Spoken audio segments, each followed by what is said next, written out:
Oh, wait. All right.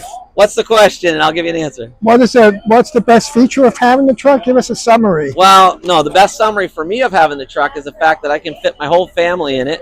With the leg room, you can fit 5 people. If they've got anything, you want to keep it safe, you throw it in the front. Like even groceries we throw up there. Then we've always all got all that stuff in the back. Like in Florida, we carry around our beach chairs all the time, right? We throw those in the bed. Wow. So I got my bed, I got my cooler. So I got all this space in this truck. Yeah.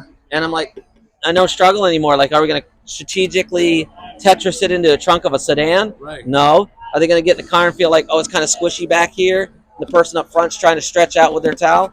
Never happened. Never had a single person get in my truck and go, hey, man, it's kind of cramped in here. You know, even my 6-foot-tall son jumps in there and I think, I wonder if you got more room than I do.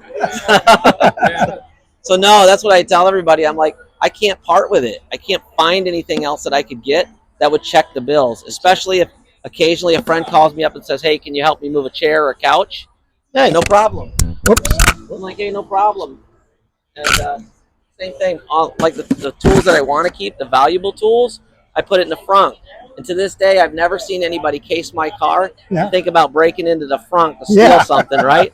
Can't see it. They don't even know it's there. You're right. So, looks like a regular truck. That's what I mean. Because it looks like a regular truck, and I'm still the first guy out of the light. It's a little bit of a bragging, right? Yeah. The people who don't drive them, they don't see the value in them yet because I mean it's not for everybody's application. Right. But I'm certainly going to tell you once you understand how the EV system works, that was the hardest hurdle for me. Range anxiety the first week. Yeah. But once I understood when to put it on the charger, how to put it on the charger, how to make sure the system's charging, and you got through that learning curve, that was something that eased all of that frustration. Yeah. And now I pay $11.50 a day to charge the thing 245 miles. I'm not getting that on anything else. No. I'm not even getting close to that. And again, my neighbor called me up one time and he's like, hey, I saw you had a truck over there. He said, I got to tow a U-Haul box back to the U-Haul center. And he had a little mini Dodge Caravan. And my wife and I were not poking fun at him, but we noticed that he was squatting on this driveway when he brought the box in empty. He said, can your truck handle this thing? I just filled it up with stuff and my van can't pull it. I said, I don't know. I've never towed anything with this truck before. I went over to the local hardware store and I picked up a ball hitch. I'm not an experienced tow guy. I haven't even hauled jet skis or anything. We went over there together. I said, bear with me. I'm being honest with you. I don't know what I'm doing. But I see there's stuff on the computer. I plug a few buttons. We hook it up. We crank it down. The truck doesn't move. I mean, maybe it moved like that, right? He's like, really? I'm like, hey, man, they said it'll hold a lot of weight. I don't have a scale. I don't know what we're pulling here. We got in it, and it was kind of funny because we got a little comfortable after a few miles. And he's like, what do you think it'll do with the trailer behind it? I'm like, I don't know. Let's find out. And I pushed on the pedal, and it put us back in the seat. And it was so funny. I'm like, I hope you packed that trailer well because everything is shifted in there now. But we took it in there, dropped it off. I was like, hey, not bad. So now I know I can check that box. If I get some skis or want to pull a bike or something, no problem. And it auto-calculated the range when I put in the trailer because it told me if you're putting a trailer in, what kind of trailer and stuff, when you put in the data. And then you just have to remember to let it know you don't have the trailer back there anymore. I don't know if there's a shortcut feature because I'm a dude and I don't read the manual. But but I can tell you change it back and your mileage goes back. And I got 22,000 miles on it. I can't even tell anything about battery degradation.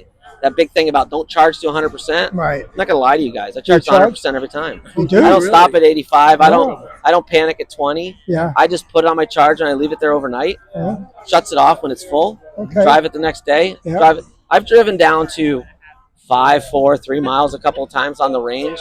You know, just most of that stuff was because I would go to a center that it would recommend, and the charging system sucked. Right. You know, Electrify America was out. And they'd have to reset the machine. And, you know, Duke Energy on the Turnpike was horrendous for a while. Yeah. I'm optimistic. I'm excited about when the CEO announced that they were going to have the new T3? Is that what it's called, the T3? Yeah. Well, they were going to have the new hookup. I want to get it. Or day one order. No. Yeah, the Tesla hookup. Superstation. Yeah. Supercharged thing. Supercharger, yeah. So I'm just going to go pay and put on a Tesla network just for the experience. Yeah. Just because I want to be you could prepared go if I anywhere ever then. need it. Yeah. But right now, because I run up and down Turnpike every day, and I'm like, I got the system. Yeah. So my commute is like 55 miles a day. Yeah. So I know 4 days, and that's standard range. It's not even the extended range. Oh. So I'm like 4 days. I know I don't need a charge. That's I'm good. not going anywhere. That's good. I got a backup vehicle in case of emergencies, right? But you don't even really need that. Once you get comfortable with the truck and you know it, you just drive it. Yeah. And she loves Blue Cruise, right? Yeah. And so that spoils you on the highways because it's so efficient. Yeah. On the 2-lane roads, it does give you a lot of notification to put your hands on the wheel. Right. But again, when it's 2 lanes and they're going like this, I pretty much want to have my hands on the wheel. Right. Right. But on the highway, it's nice. You get into times and you're like, yeah, I can take my hands off the wheel just for a second, for fatigue purposes. You come back and you feel a lot different. And the way that she doesn't like how most trucks have that feedback in the steering, you don't get that in this truck.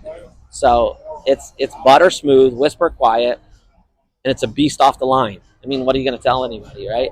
And I can throw all my junk in it, and it still does all that stuff. Exactly. Butter smooth, beast off the line, whisper quiet, with a load of crap. I don't know if she opened it up and showed you all the junk I'm hauling. Yeah, she did. Yeah, hauling all this junk. You don't know it until you hear it bang up against the tailgate. But I'm excited about that, Yeah. So. Well, thank you, Martin. Yeah, of course. Good advertisement for Ford. Well, hey, if it's a good advertisement for Ford, I'm glad to hear it. Oh, it is. Are you PR? Wait, you didn't tell me this. No. You have to sign a waiver? No, NDA.